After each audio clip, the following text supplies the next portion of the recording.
NEET 2023 का exam हो चुका है। आप सब लोग को पता चल गया होगा कि आप डॉक्टर बनने वाले हो कि नहीं बनने वाले हो। सो ये वीडियो उन स्टूडेंट्स के लिए जो इस साल नीट क्रैक नहीं कर पाए हैं, उनका ड्रीम इस साल पूरा नहीं हो पाया है।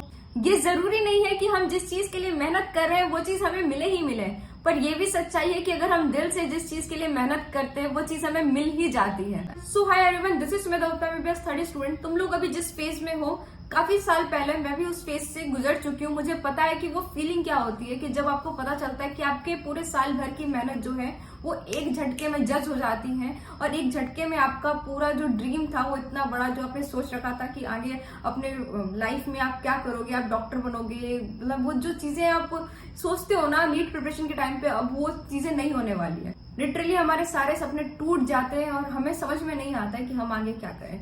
उस एक पॉइंट पे तुम्हें बस अपने आप से एक क्वेश्चन पूछना होता है, और वो क्वेश्चन ये है कि क्या तुम्हारा वो ड्रीम तुम्हारे लिए इतना इंपॉर्टेंट है? क्या तुम अपने आप को एक डॉक्टर की तरह देखना चाहते हो? क्या तुम अपने आप को एप्रॉन और स्टेथोस्कोप के साथ देखना चाहते हो? क्या तुम चाहते हो कि तुम्हारे आसपास के लोग तुम्हें डॉक्टर बुलाएं? अगर तुम्हारे अंदर से आ रहा है ना कि हाँ मैं इसी काम के लिए बना हूं, मैं अपने आप को कुछ और करते हुए नहीं देख सकता हूँ, बिना किसी दूसरे थॉट के लग जाओ, because it's definitely worth it. अगर तुम MBBS में आते हो और अगर तुम MBBS करके खुश हो, क्योंकि MBBS के अंदर बहुत स्ट्रगल है, पर अगर तुम उस स्ट्रगल को फेस करना चाहते हो, अगर तुम्हें उस स्ट्रगल में भी खुशी मिलेगी, तो डेफिनेटली MBBS तुम्हारे लिए है। अब बिना किसी दूसरे थॉट के कमेंट सेक्शन में जाके लिख दो कि आई विल क्रैक नीट 2024 और लग जाओ तैयारी में। बीइंग अ ड्रॉपर स्टूडेंट, मुझे अच्छे से पता है कि जो प्रेशर जो एक ड्रॉपर फेस करता है, वो प्रेशर में एक अच्छा रिजल्ट लेके आना बहुत ज्यादा मुश्किल होता है, पर लेकिन नामुमकिन नहीं है। क्योंकि अगर एक सिंगल स्टूडेंट, अगर मैं कर सकती हूँ ना, तो दुनिया का कोई भी स्टूडेंट कर सकता है। और ऐसा नहीं है कि मेरे पास कुछ खास दिमाग था इसलिए मेरा सिलेक्शन हो पाया। भाई मैं 74% 12th क्लास में, 8.2 CGPA 10th क्लास में, हमेशा से ही एक बहुत ही कम स्कोर आया है मेरा। वो स्टूडेंट जो कभी स्कूल में टॉप 3 में नहीं आया, अगर वो स्टूडेंट नीट क्रैक कर सकता है, तो मैं ये मानती हूँ कि दुनिया का कोई भी स्टूडेंट नीट क्रैक कर सकता है। सो जो भी तुम्हें खुद को लेके इनसिक्योरिटीज है, जो भी तुम्हें सेल्फ डाउट है, उन सबको तुम साइड में रखो और सबसे पहले मेरी एक बात ध्यान से सुनो और अपने मन में बैठा लो कि दुनिया की कोई भी ताकत तुमको नहीं रोक सकती है, जब तक तुम खुद से ना रोको। अगर तुम खुद को मान लेते हो ना कि तुमसे नहीं हो सकता, तो तुमसे नहीं हो सकता है, पर अगर तुम ये मान लो कि तुम कर सकते हो, तो तुम्हें कोई नहीं रोक सकता है। रास्ता मैं तुम्हें बता दूंगी, चलना तुम्हें है। उस रास्ते पे चल के तुम डेफिनेटली सक्सेसफुल जरूर हो जाओगे। बस मैं जो बोल रही हूँ उन बातों को तुम ध्यान से सुनना, समझना। First of all ask yourself 3 question. First question is your will power that much strong? अगर आंसर है यस, तो डेफिनेटली तुम आगे आने वाले 1 साल में जो भी तुम्हें स्ट्रगल फेस करने हैं, तुम उसके लिए रेडी हो, ठीक है। और इसके बाद अगर तुमने ये डिसीजन ले लिया है कि तुम्हें ये चीज फेस करनी है, there is no going back. Then ask yourself that why you want to do this. Suppose कि तुम्हें सुबह 5 बजे उठना है और तुम्हें ये नहीं पता कि तुम्हें उठ के करना क्या है, तो तुम नहीं उठोगे। पर वही अगर तुम्हारा रीजन इतना स्ट्रांग हो, यानी कि अगर तुम्हें ट्रेन पकड़नी है सुबह 5 बजे उठ के, तो तुम क्यों नहीं उठोगे? तुम डेफिनेटली उठोगे। यानी कि तुम्हारा जो वाई है ना, वो इतना स्ट्रांग होना चाहिए जो तुम्हें काम करा सके, ठीक है। देन आस्क योरसेल्फ कि can you do this. Then ask yourself कि कैन यू डू दिस। और अगर तुम्हारे अंदर से जवाब आ रहा है ना yes I can, then definitely you can and you should. सबसे बड़ा चैलेंज जो एक ड्रॉपर स्टूडेंट को फेस करना है वो ये है कि उनको 11th और 12th का सिलेबस 1 साल में कवर करना है। यानी कि जो स्टूडेंट 11th में गया है वो 11th पढ़ेगा, 12th पढ़ेगा, 2 साल पढ़ेगा, तब जाके वो कहीं ना कहीं कोई एक अच्छा कॉलेज ले पाएगा, गवर्नमेंट मेडिकल कॉलेज ले पाएगा। और वही पढ़ाई तुमको 1 साल करनी है। पर ऐसा बिल्कुल भी नहीं है कि तुमने अभी तक कुछ पढ़ा नहीं है, तुम्हें सिलेबस का आइडिया है, तो तुम आराम से कर जाओगे, ठीक है। बस जो तुम आज पढ़ रहे हो वो तुम्हें पक्के से पढ़ना है कि डेफिनेटली ये मान के चलना है कि तुम्हें दोबारा उसको रिवाइज करने का मौका नहीं मिलेगा। आज जो चीज पढ़ रहे हो, आज के आज ये उसकी 3 रिविजन करके छोड़ दो, वो टॉपिक पक्का करके छोड़ दो। उसके बाद ये सवाल आता है कि ऑनलाइन कोचिंग ज्वाइन करें या ऑफलाइन कोचिंग ज्वाइन करें। तो मैं तुम्हें ये बोलूंगी कि अगर कर सकते हो तो ऑफलाइन कोचिंग ज्वाइन करो, क्योंकि ऑफलाइन कोचिंग के बहुत सारे फायदे होते हैं। सबसे पहले तो ऑफलाइन कोचिंग ज्वाइन करने से तुम्हारा डिसिप्लिन मेंटेन होगा, और मेरा मानना यह है कि discipline is very very very much important in your NEET preparation. जब तक तुम डिसिप्लिन नहीं रहोगे तब तक तुम पैनिक रहोगे। अगर तुम डिसिप्लिन वे में 1 साल मेहनत कर लेते हो तो एग्जाम के टाइम पे तुम्हें वो एंजाइटी फेस नहीं करना पड़ेगा कि मुझे कुछ याद नहीं है। अगर तुम डिसिप्लिन वे में पढ़ाई करोगे तो वो एंजाइटी, वो प्रेशर नहीं आएगा। और तुम लोगों ने अभी एक्सपीरियंस किया होगा कि एंजाइटी में जो हमारा परफॉर्मेंस लेवल है वो थोड़ा गिर जाता है। तो इसलिए मैं तुम्हें ये कह रही हूँ कि ऑफलाइन कोचिंग ज्वाइन करो। और भी कई सारे फायदे ऑफलाइन कोचिंग के जो मैं तुम्हें इस वीडियो में नहीं बता रही हूँ, बट लेकिन हाँ, offline coaching is way much better than online coaching. Okay, पर वो स्टूडेंट्स जो कि ऑफलाइन क्लासेस ज्वाइन नहीं कर सकते, उन स्टूडेंट्स के लिए मेरे पास एक बहुत ही बढ़िया रिसोर्स है, वो है PW यानी कि फिजिक्स वाला। फिजिक्स वाला से पढ़कर आज तक हजारों स्टूडेंट्स मेडिकल और इंजीनियरिंग एग्जाम क्रैक कर चुके हैं। फिजिक्स वाला ही एक ऐसा प्लेटफॉर्म है जो कि एजुकेशन काफी लोएस्ट प्राइस पे प्रोवाइड कराता है। फिजिक्स वाला ने लॉन्च किया इंडिया से स्ट्रॉन्गेस्ट नीट ड्रॉपर बैच यानी कि यकीन 2.0 बैच। आपका रोड मैप 250 से 650 तक। और ये बैच उन लोगों के लिए जो कि नीट क्रैक करना चाहते हैं, अपने आप को एक डॉक्टर बनते हुए देखना चाहते हैं। Batches are starting from 18th of May 2023, जिसकी प्राइस होगी 4,400 रुपीज ओनली। इसमें आपको 6 दिन की क्लासेस मिलेगी, जिनमें 3 क्लासेस आपके 2 घंटे के होंगे। इस बैच में आपको लेक्चर्स मिलेंगे जो कि आपको 2 सेट्स ऑफ टीचर के द्वारा प्रोवाइड किया जाएगा, टीम अल्फा और टीम लेजेंड। इसमें आपको DPP और साथ में वीडियो सॉल्यूशंस भी मिलेंगे। इसमें आपको टेस्ट सीरीज मिलेगी जिसमें हर सैटरडे को एक टेस्ट होगा। आपको रिवीजन शॉर्ट नोट्स मिलेंगे, फॉर्मूला शीट मिलेगी, माइंड मैप्स मिलेंगे, NCERT का डिस्कशन होगा प्लस PYQ का डिस्कशन होगा। इसमें आपको यकीन 2023 1.0, 2.0, 3.0 बैचेस एंड यकीन 2024 1.0 बैचेस, टोटल 5 बैचेस मिलेंगे। Student parent dashboard plus test analysis plus PW mentorship by 1,000 rupees of doctors.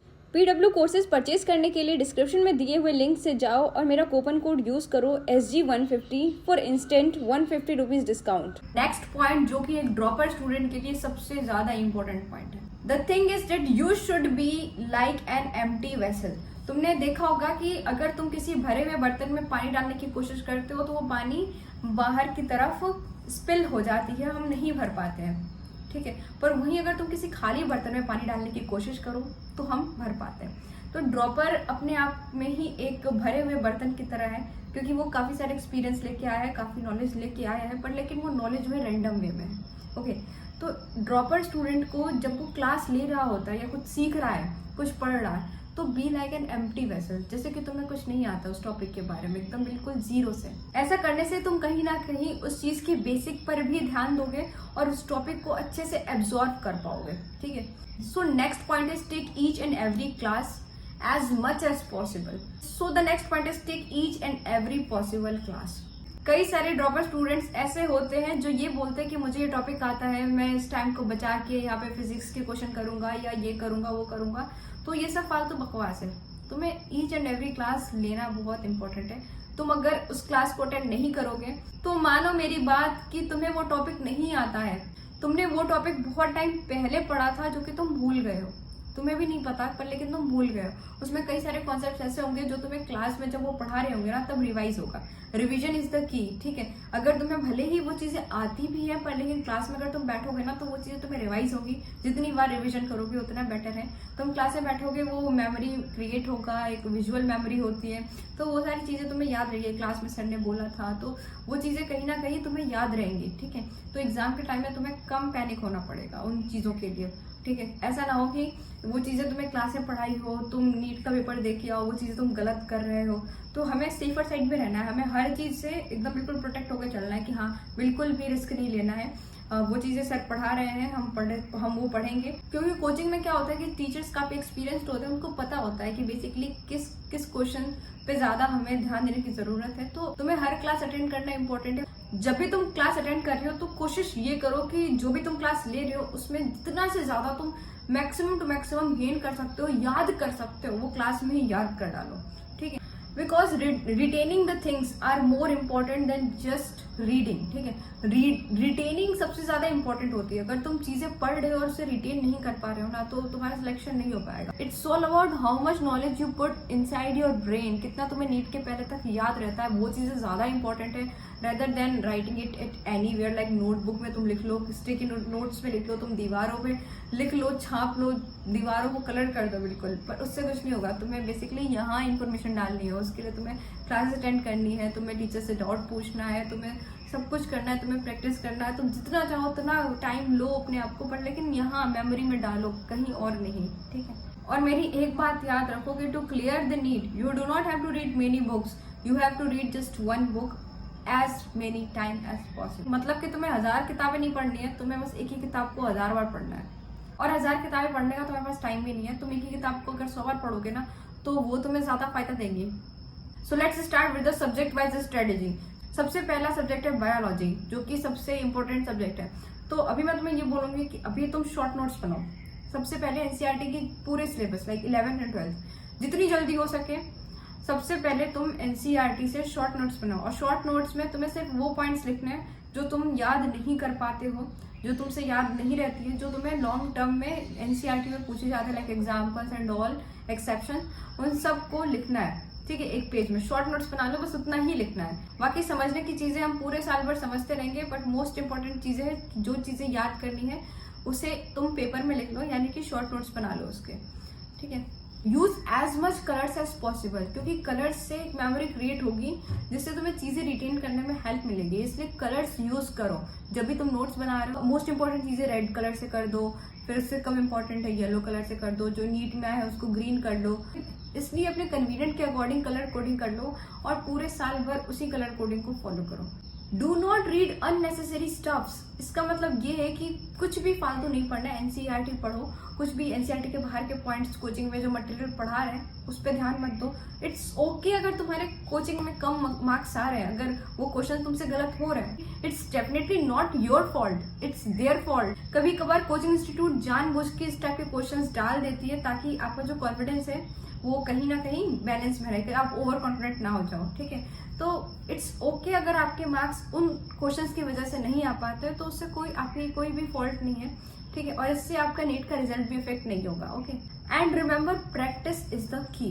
अभी जस्ट तुमने ड्रॉप लिया है, तुमने अभी पढ़ना स्टार्ट किया, जो ड्रॉप ईयर में फेजेस आएंगे कुछ, जैसे अभी इनिशियल फेज जब बहुत ही स्लो सिलेबस चलेगा, उसके बाद एक फेज आएगा जब तुम्हारा सिलेबस एकदम बिल्कुल शूट अप, बहुत ही स्पीडली पढ़ाएंगे तुम्हें।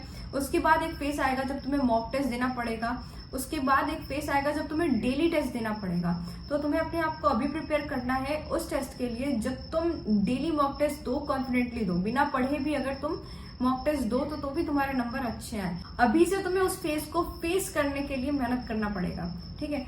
तो ये चीज कैसे पॉसिबल होगी, तो मैं तुम्हें अपना बता सकती हूँ।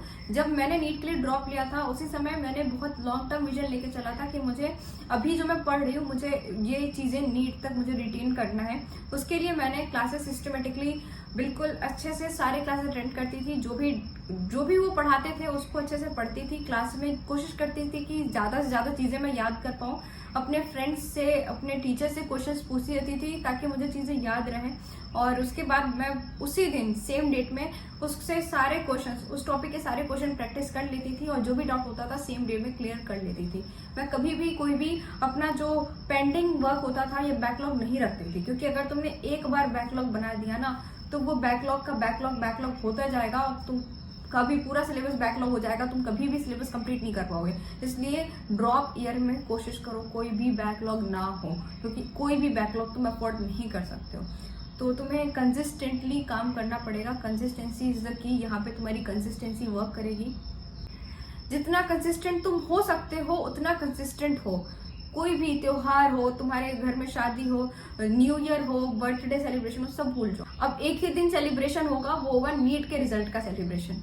अब बस सक्सेस पार्टी होगी। अभी से ही शॉर्ट नोट्स बना के रख लो। जितने भी पीवाईक्यू, जितने भी एमसीक्यू तुम्हारे पास है, उनमें से जो भी क्वेश्चन तुम्हें लगता है कि जो तुमसे नहीं बना है, उसके लिए अलग से मिस्टेक बुक बना लो। प्रीवियस ईयर क्वेश्चन है, जो भी एमसीक्यू तुम कर रहे हो उसमें कलर कोडिंग स्टार्ट कर दो करना, क्योंकि मार्किंग करना बहुत ज्यादा इंपॉर्टेंट है। वो क्वेश्चन तुमसे नहीं बने हैं उस क्वेश्चन को रेड मार्क कर लो। वो क्वेश्चन जो तुम्हें लगता है कि तुम भूल जाओगे उसको ब्लू कलर से कर दो। वो क्वेश्चन जो तुम्हारा डाउट है उसको येलो से कर दो।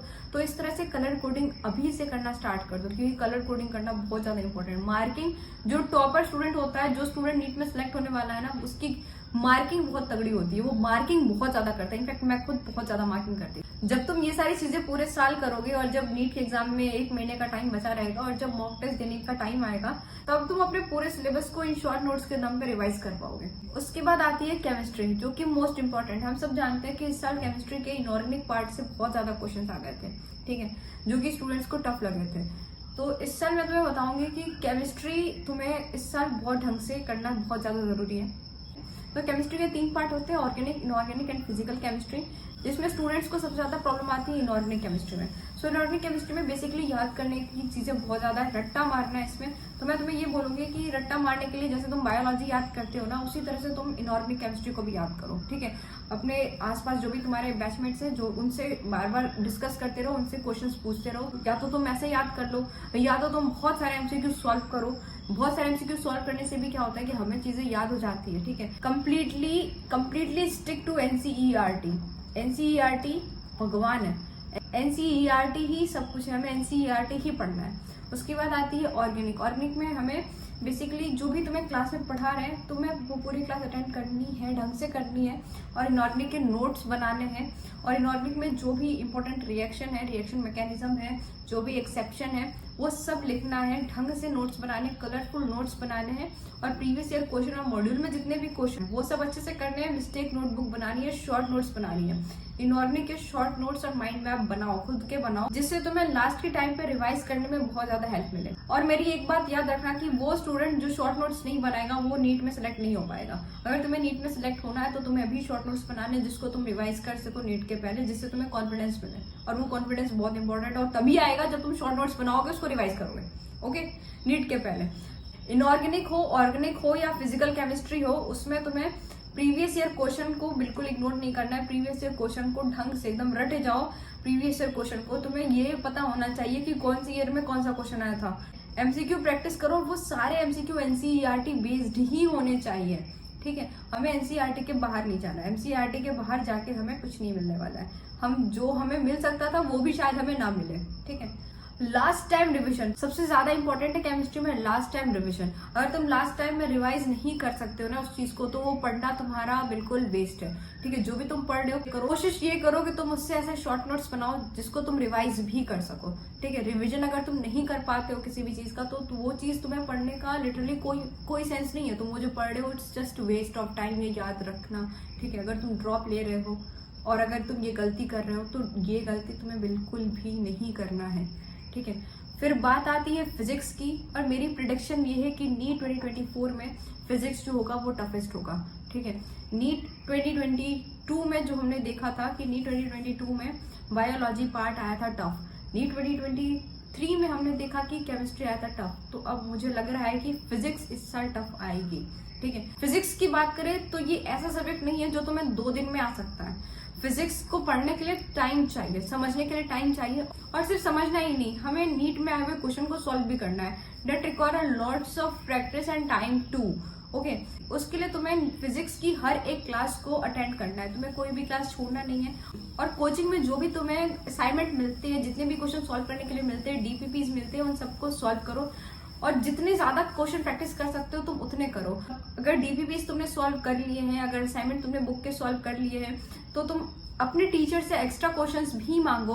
अभी तुम्हारे पास बहुत ज्यादा टाइम है, जितना ज्यादा तुम अभी प्रैक्टिस कर सकते हो उतना ज्यादा प्रैक्टिस करो। पर मैं तुम्हें ये बोलूंगी कि जो तुम आज पढ़ रहे हो, जो भी तुम एरर करो, जो भी तुमसे गलतियां हो रही है, वो सब एनालाइज करो और उसकी एक मिस्टेक बुक बनाओ। और लास्ट टाइम रिवीजन के लिए वो मिस्टेक बुक बहुत ज्यादा इंपॉर्टेंट है। लास्ट टाइम में तुम्हें कॉन्फिडेंस उस मिस्टेक बुक को रिवाइज करने के बाद ही आएगा। तुम्हें ये पता होगा ना कि तुमने पूरे साल क्या किया। उस मिस्टेक बुक में तुम्हारे पूरे साल में जो भी किया धरा है वो सब उसमें होना चाहिए, ठीक है, जिसको तुम रिवाइज कर सको। फॉर्मूला शीट बनाओ, माइंड मैप बनाओ, जो कि तुम लास्ट टाइम में रिवाइज कर सको। And lastly I will tell you कि नीट 1-2 दिन की बात नहीं है, ये मैराथन है, ठीक है। तो अपने हेल्थ का ध्यान रखो, क्योंकि हेल्दी दिमाग ही चीजें रिटेन कर सकता है। तो अपनी नींद अच्छे से लो। ऐसा नहीं कि जोश जोश में 24 घंटे पढ़ रहे, 23 घंटे पढ़ रहे और अगले 2-4 दिन सो रहे हैं, वो तुम्हारा टाइम वेस्ट होगा, वो मत करना। अभी के लिए फिलहाल इतना ही। आगे आने वाले वीडियोस में धीरे धीरे तुम्हें बाकी और भी सारे स्ट्रेटेजीज बताती रहूंगी, जो कि तुम्हें काफी ज्यादा हेल्प मिलेगा। टाइम टू टाइम मैं सारी चीजें तुम्हें बताती रहूंगी, पूरे साल मैं तुम्हें गाइड करूंगी। सो इस चैनल को सब्सक्राइब कर लेना। So this was all about this video. Thank you for watching.